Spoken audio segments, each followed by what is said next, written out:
labanan ay siguradong pagpapawisan daw itong si Naoya Inoue. At ayon sa ating mga kritiko ni Casimero, magtigil-tigil na daw itong si Casimero sapagkat hindi nga daw makuha ang kanyang timbang o tamang timbang sa 122. Isang taon daw itong hindi lumaban, pero nang lumaban ay na-overweight pa ito.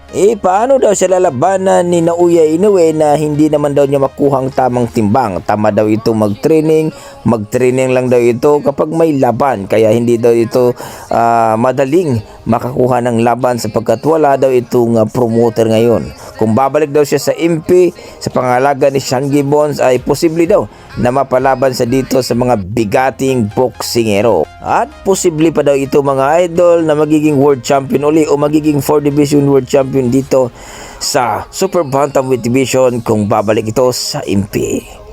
Kayo mga idol, ano masasabi nyo sa ating video? I-komento mo na sa baba mga idol para ating pag-usapan. Maraming salamat. Naoya Inoue. Yung pinalit mo, Naoya. Yun lang. Akala ko ba ikaw yung pinakamalakas?